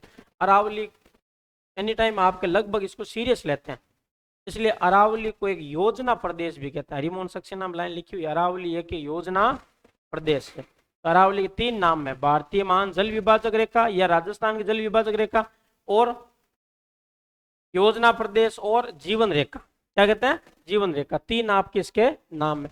अब अरावली, अरब सागर को अरावली का पिता कहा जाता है। अरब सागर को क्या कहते हैं? अरावली का पिता कहा जाता है। क्यों? क्योंकि इसकी दक्षिणी जड़ें हैं जो कान तक डूबी हुई है। जैसे मान लो ये आपके भारत है तो इसकी दक्षिणी जड़ें हैं कान तक डूबी हुई है, अरब सागर तक डूबी हुई है, तो धीरे धीरे नष्ट हो गई, वो अलग बात है। अब आपके पालनपुर से शुरू होती है, बाकी पहले कहां से शुरू होती थी? अरब सागर तक, अरब सागर से शुरू होती थी। कहां से? अरब सागर से। फोटो देके वापस अरावली को।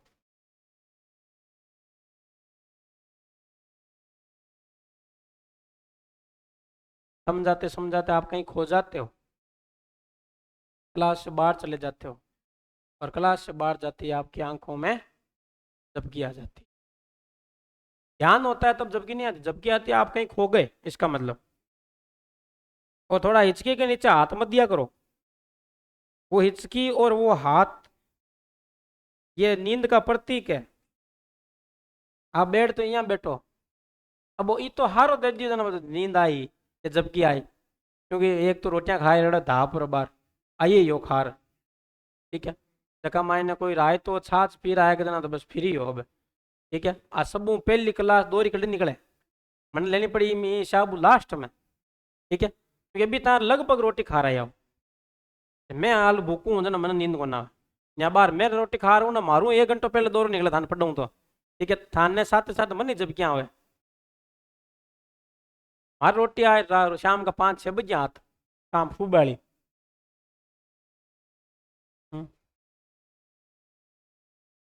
एम हेरोन का पूरा नाम है Alexander Macmillan Heron, Alexander Macmillan Heron.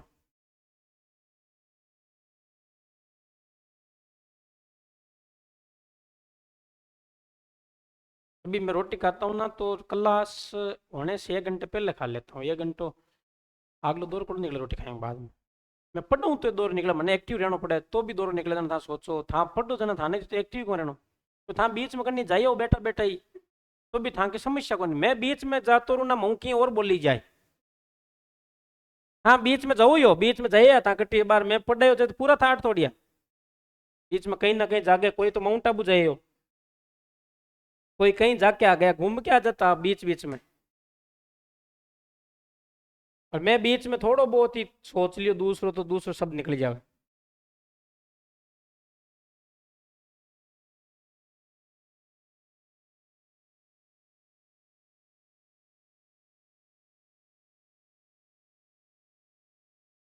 क्योंकि इस समय आप घर पे आराम करते थे, आपका आराम का टाइम था, तो 5-10 दिन महीना पर लगेगा फिर आपको। और वैसे नींद उड़ जानी चाहिए, क्योंकि एक तो आप लेट आए हो, अभी नहीं उड़े जन कद उड़ी, यहाँ पर सितंबर पर उड़ जाए। हम्म? अब उड़ जानी चाहिए, जो लेट आए तो आगे अब नींद मत लो।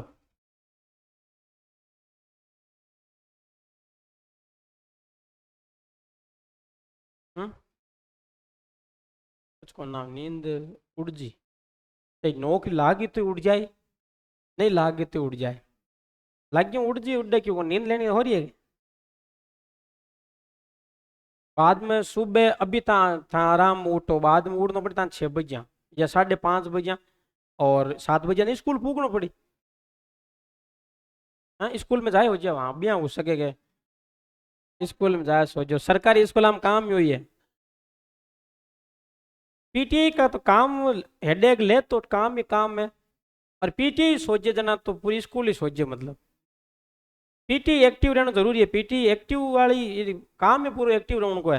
ठीक है भाई, बाई चांस कोई भी मान लो मास्टर ने बच्चा ने ठोकणो है, खुद तो ठोके कौन, कई मास्टर के तो बाहर निकल जाए, मुर्खो बन जाए, थोड़ी दार ने कौन आजी पीटी जाजी ठोक जाता है, पीटी जी वो लेनो देनो कोनी की गलती कहीं है, काम में ठोकण को, ठोक दियो ठोक निकल गा, आ कौन पूछो गलती कहीं है, ठीक है मुर्गो बने तो दो ठोक दी आगे बह गया, आगे कोई और दिखियो और ठोक दियो, ठीक है आ कौन नहीं कि भाई कितनी गलती मापदंड भी तो है गलती को, ज्यादा गलती हो दो चार डंडा ज्यादा ठोकना, कम गलती हो भी तो ठोकना, पूछे कौन नहीं वो क्या गया आगे, और लगभग है जगह क्या करे पीटी कन भेज दूला, पीटी जी कन भेज दूला, सोचे पीटी होना भी देना एक्टिव रहना पड़े, पीटी ने होना भी खतरनाक पड़े, ठीक है अब आजकल वाला लड़का लड़कियां तो एक तो खेल जाने को नहीं, जगह पुराना पीटी है ना जगह बे नया मत रीशा बड़े तो जाने दो चीज जाने को नहीं, कोई खेल जाने को नहीं, पंचायत ने करे हाथ मुल्लक की क्यों जाने को नहीं, खेल जाने को ना, थाने पूछे था गेम किस है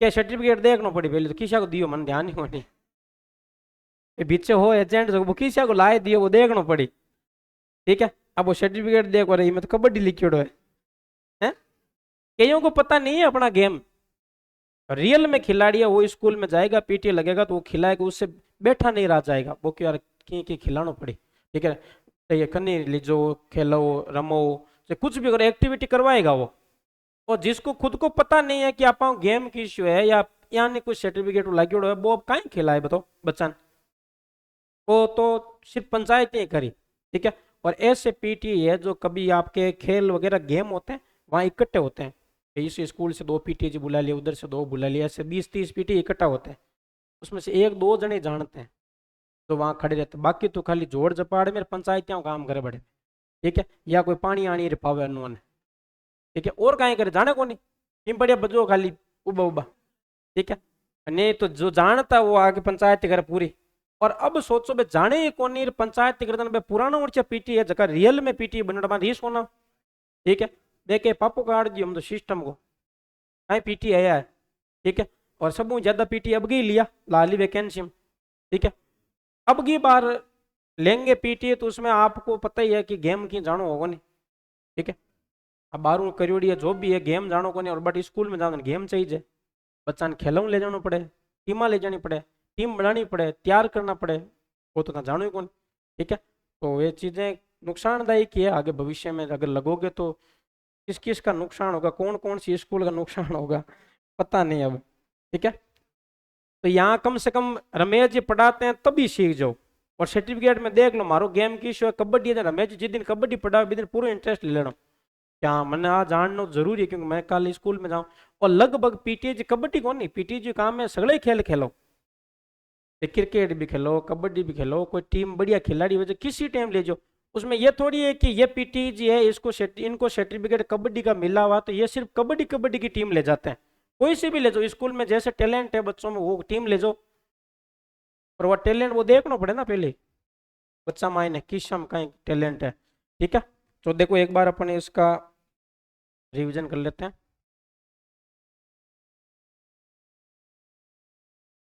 तो ये आपके योजना ये इसका क्षेत्रफल कितना है अरावली का बताओ क्षेत्रफल 9%, जनसंख्या 10%, घनत्व दूसरा, तीसरा, पहला कौन सा स्थान है तीसरा, पहला भौतिक प्रदेश में देखा जाए तो आपके पूरी मैदान का, दूसरा है हाड़ौती का, तीसरा चौथा विस्तार है पालनपुर गुजरात से रायसीना की पहाड़ी दिल्ली तक, और इसका विस्तार है गुजरात राजस्थान हरियाणा, राजस्थान में विस्तार है आबू सिरोही से खेतड़ी झुंझुनू, कुल लंबाई आपके 600, राजस्थान में लंबाई कितनी है औसत ऊंचाई कितनी है 930, जब बनी थी तब इसकी 2800 के आसपास, निर्माण माना जाता है 650 मिलियन वर्ष पूर्व, किस काल में प्री कैम्ब्रियन, किस काल में प्री कैम्ब्रियन, प्री कैम्ब्रियन कल्प में, इसकी आकृति कैसी है तंदूरा तानपुरा वाद्य यंत्र के समान, कैसी आकृति है तंदूरा तानपुरा वाद्य यंत्र के समान, या अपन कह सकते हैं कैसी है कर्णवत आकृति है, कैसी आकृति है कर्णवत कान के समान, सर्वाधिक ऊंचाई कहाँ है गुरु शिखर यहाँ पे ठीक है। और न्यूनतम ऊंचाई कहाँ है? जयपुर में। सबसे ज्यादा ऊंचाई सिरोही में, न्यूनतम ऊंचाई जयपुर में। सबसे ज्यादा विस्तार कहाँ पे? उदयपुर में। सबसे कम विस्तार कहाँ है? अजमेर में। सबसे ज्यादा ऊंचाई कहाँ है? सिरोही में। सबसे ज्यादा ऊंचाई, न्यूनतम, सबसे ज्यादा विस्तार उदयपुर, न्यूनतम अजमेर। ऊंचाई, न्यूनतम, सबसे ज्यादा विस्तार, न्यूनतम। अब अरावली की विशेषता, अरावली की विशेषता की बात करें या अन्य नामों की बात करें तो जीवन रेखा, जल विभाजक रेखा, योजना प्रदेश। ये सिर्फ भौतिक प्रदेश मात्र नहीं है, योजना प्रदेश है राजस्थान का। ठीक है। ये अपलेशियन पर्वतमाला के समकालीन, अपलेशियन पर्वतमाला कहाँ है?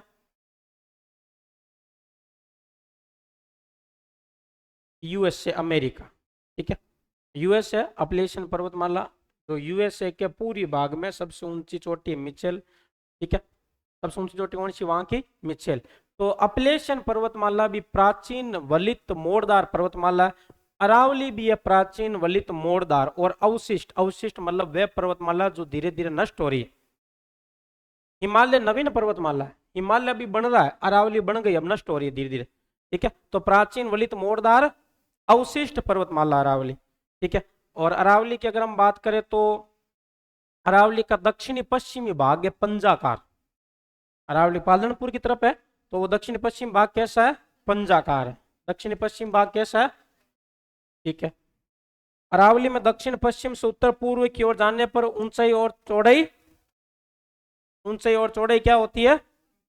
ये आपके प्राचीन वलित मोड़दार अवशिष्ट पर्वतमाला है। इस पर्वतमाला की बात करें तो अपलेशियन पर्वतमाला के समकालीन है। अपलेशियन पर्वतमाला उत्तरी अमेरिका महाद्वीप के संयुक्त राज्य अमेरिका देश है, वहां पर इसे महान जल विभाजक रेखा कहा जाता है। क्या कहा जाता है? महान जल विभाजक रेखा। राजस्थान की जीवन रेखा कहते हैं। अरावली का अध्ययन किया A.M. हेरोन ने। किसने किया? A.M. Heron, Alexander Macmillan Heron. और A.M. हेरोन की बात करें तो उन्होंने कहा कि अरावली बनी है दिल्ली महासमूह की जगह। पहले दिल्ली महासमूह था, यहाँ पर एक पर्वतमाला थी दिल्ली महासमूह, उसकी जगह बनी है कौन सी? अरावली। तो किसकी जगह? कहते हैं कि अरावली का निर्माण किससे हुआ है? दिल्ली महासमूह से। अब दिल्ली महासमूह के 3 समूह है, अजबगढ़, अलवर, राइलो। तो ये आपके क्या? दिल्ली महासमूह के अंदर समूह है। ठीक है। एक तो अजबगढ़ समूह है, एक आपके अलवर समूह है, एक आपके राइलो समूह। ये आपके किसके भाग है? दिल्ली महासमूह। तो किसके अरावली का निर्माण किससे माना जाता है? दिल्ली महासमूह से माना जाता है। किससे माना जाता है? दिल्ली महासमूह। किसने कहा? A.M. हेरोन ने। A.M. हेरोन ने कहा कि अरावली का निर्माण है जो किससे हुआ? दिल्ली महासमूह। अब दिल्ली महासमूह के अंदर 3 समूह आते हैं, एक तो अजबगढ़ सिरोही, एक अलवर, एक राइलो। एक तो अजबगढ़ सिरोही, दूसरा अलवर, तीसरा राइलो। कौन कौन से हैं? अजबगढ़, अलवर, राइलो। और दिल्ली महासमूह से निर्माण हुआ। किसने कहा ये? इसने ही क्यों कहा? इसने तो इस अरावली का अध्ययन या वर्णन किया। ठीक है। और अरावली क्षेत्र में जनसंख्या घनत्व में तीसरा स्थान है। ठीक है। जनसंख्या में चौथा, क्षेत्रफल में, क्षेत्रफल में तीसरा। और सबसे लास्ट में क्षेत्रफल में हाड़ौती का सबसे लास्ट में कौन सा है? हाड़ौती। और जनसंख्या में पहला पूरी मैदान है थार का मरुस्थल है 40। थार का मरुस्थल में कितनी है? 40। पूरी मैदान में 39, अरावली में 10 और हाड़ौती में 11। तो 10 सबसे कम है तो चौथा स्थान हो गया। दक्षिणी पश्चिमी भाग कैसा है? और ये आपको पता है कि यहाँ पर चट्टानें पाई जाती है आग्ने, और आग्ने में भी कौन सी? आंतरिक आग्ने। आंतरिक आग्ने चट्टान को कहते हैं ग्रेनाइट। ठीक है। बाह्य आग्ने चट्टान को कहते हैं बेसाल्ट। यहाँ आंतरिक आग्ने चट्टान है और हाड़ौती में बाह्य आग्ने चट्टान। आपको पता है कि 2 जगह अवसादी है, 2 जगह आग्ने। आग्ने क्यों है 2 जगह? क्योंकि वो किसके भाग है? प्रायद्वीपीय पठार के। और प्रायद्वीपीय पठार किसका भाग है? गोंडवाना लैंड का। इसलिए आपके यहाँ आग्नेय चट्टान है। और आग्नेय चट्टान जहां पाई जाती है वहां खनिज कौन सा? धात्विक खनिज है। तो यहाँ आंतरिक आग्नेय चट्टान है, वहाँ बाह्य आग्नेय चट्टान है। बाह्य आग्नेय चट्टान कैसे बनी देखेंगे कि आंतरिक आग्नेय चट्टान है वो ज्वालामुखी के रूप में बाहर आई और फिर आपके बाहर एक आग्नेय चट्टान बन गई, वो बाह्य आग्नेय चट्टान है। ठीक है, तो इसका निर्माण माना जाता है आपके देहली महासमूह से। देहली महासमूह कितने समूहों से मिलकर बना? 3। कौन कौन से? अजबगढ़ समूह है, रायलो समूह है और अलवर समूह से। ठीक है, और इसकी औसत ऊंचाई कितनी है? 930। इसकी दक्षिण पश्चिम से उत्तर पूर्व की ओर जाने पर चौड़ाई और ऊंचाई कम होती है। सबसे ज्यादा ऊंचाई कहाँ है? सिरोही। सबसे कम कहाँ है? जयपुर। सबसे ज्यादा विस्तार कहाँ है? सबसे कम कहाँ है? अजमेर। आकृति कैसी है? कानपुरा या तंदूरा वाद्य यंत्र के समान और कर्णवत। ठीक है, और दक्षिणी पश्चिमी भाग कैसा है? पंजा का है। अरावली का पिता किसको कहते हैं? अरब सागर को। शायद लाइन नहीं लिखी हुई है आपकी। अरब सागर को अरावली का पिता कहा जाता। देखो लाइन लिखी हुई है, तो लिखो फिर। अरब सागर को अरावली का पिता कहा जाता।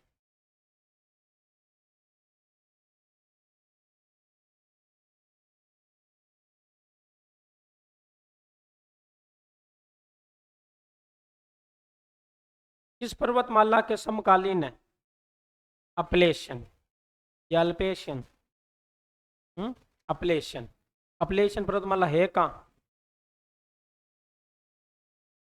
ये बात है भाई। अब देखो, देखते हैं अपन। टेस्ट है आज, है ना? स्थिति विस्तार का भी है तो आपके 3 बजे से लास्ट भी क्लास है बालिया जी की।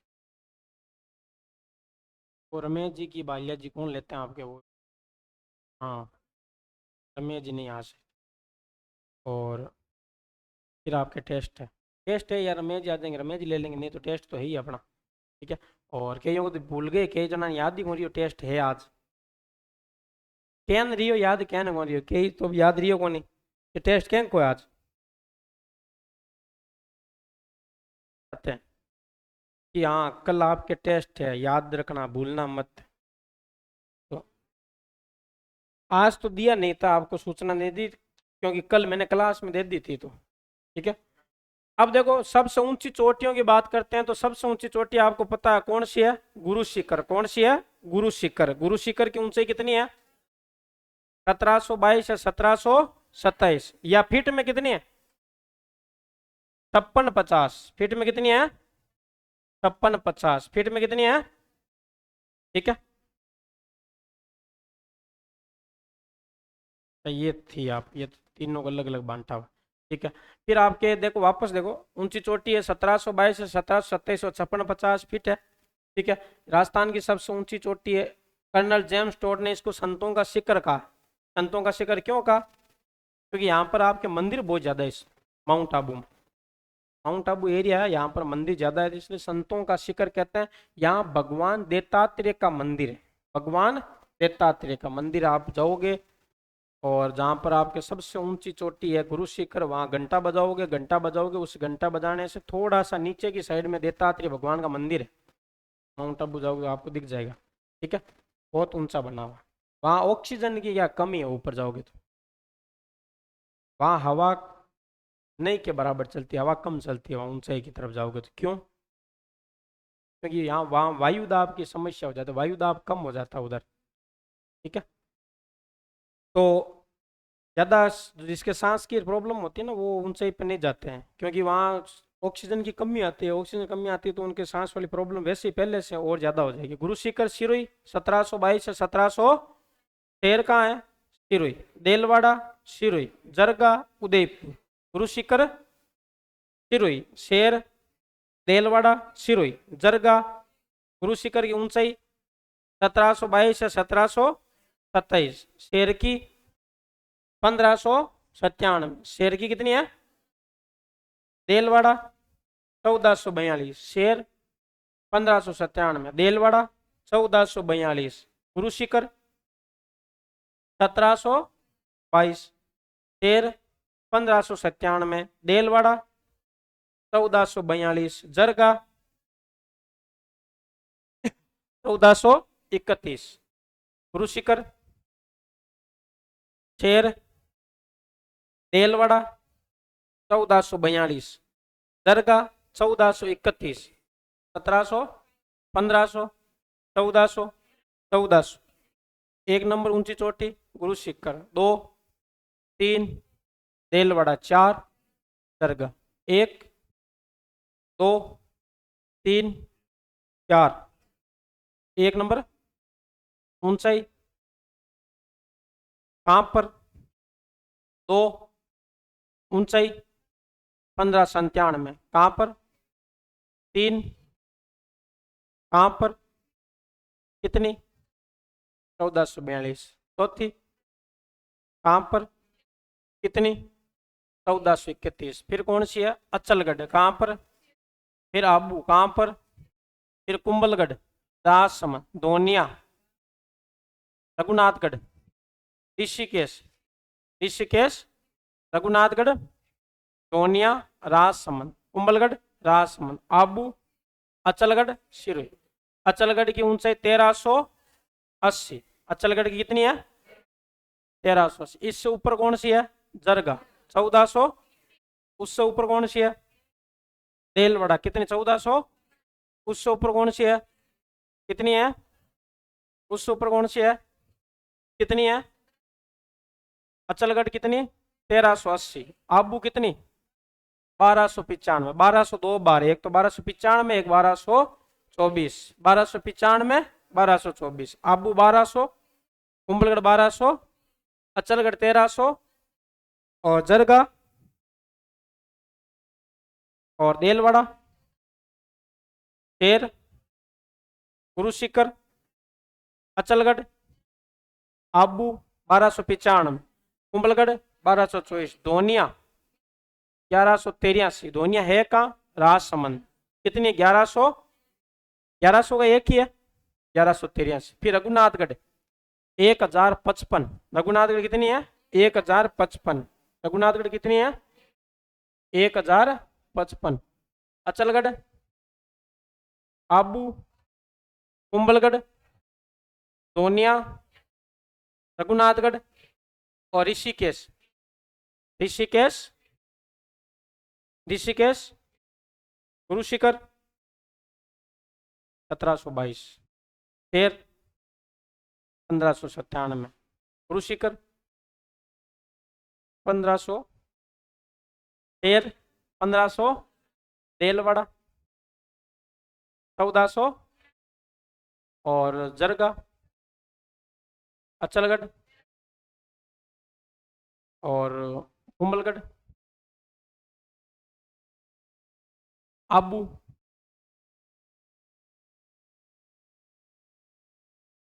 तो जरूरी है क्या आप इधर देख के बोलो, मैं बोल रहा हूं उसका जवाब दे दो, ठीक है। दोनिया, अचलगढ़, आबू, कुंभलगढ़, दोनिया, रघुनाथगढ़, ऋषिकेश, ऋषिकेश, रघुनाथगढ़, दोनिया, कुंभलगढ़, आबू, अचलगढ़ और जरगा, देलवाड़ा, शेर और आपके गुरु शिखर 1722 से 1700 या 5650 फीट, संतों का शिखर, दत्तात्रेय भगवान का मंदिर, ठीक है। बाकी अपन पढ़ेंगे कल।